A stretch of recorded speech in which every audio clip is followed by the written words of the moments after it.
Clapton did a lot of things that some other legends did, Robert Johnson, all the way up.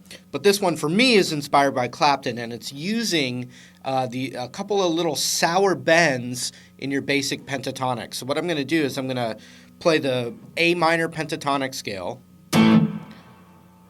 but in its extension.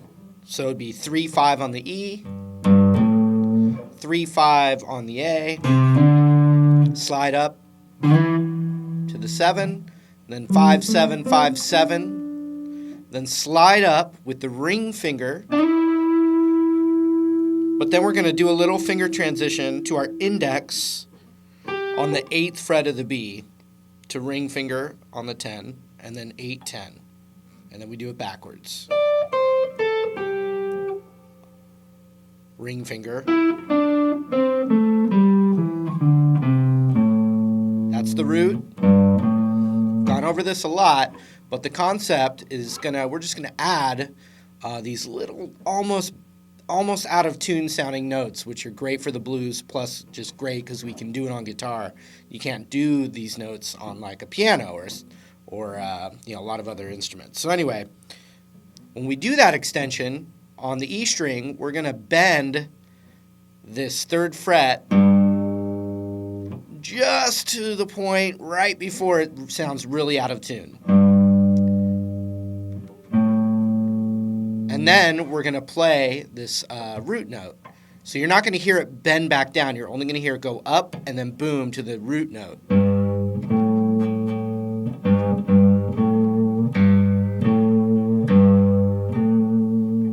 Very subtle. It's actually harder than it seems because everyone wants to overbend that. But it's more of just very subtle.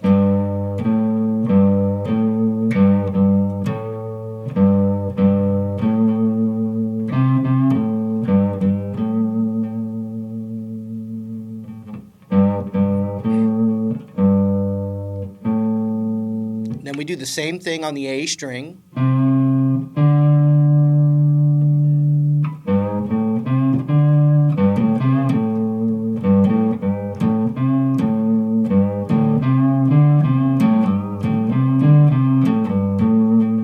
Now on the 5th fret of the A string, we don't do it for that note. We keep it natural.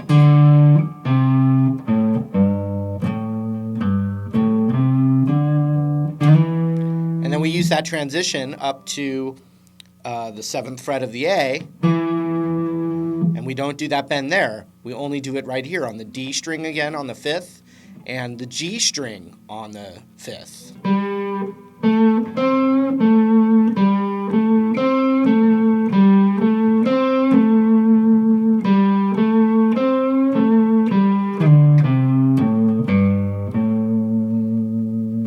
More subtle the better. That's going to be the tricky part, is learning how much to bend that note. It's very subtle.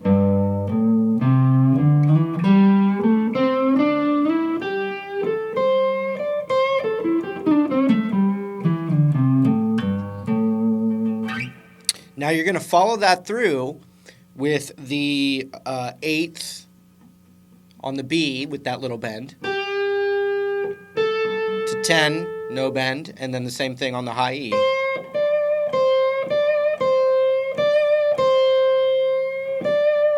And something that I'm pointing out right now is that it doesn't have to immediately go.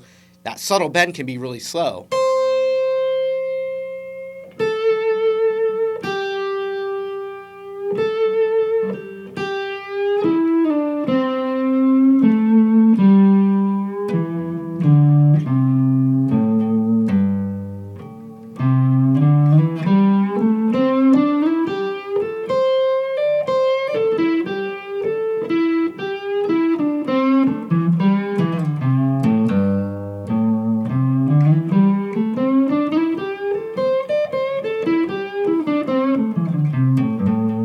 It almost has like a little drunk sound to it because it's like, you're toying with the tonality of almost sounding out of tune.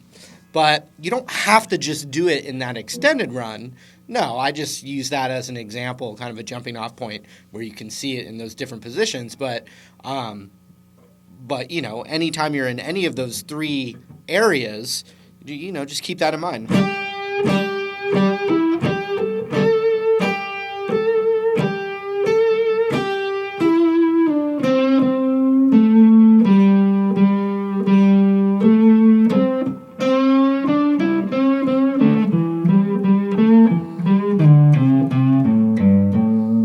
And then on the way down, the descending part of that,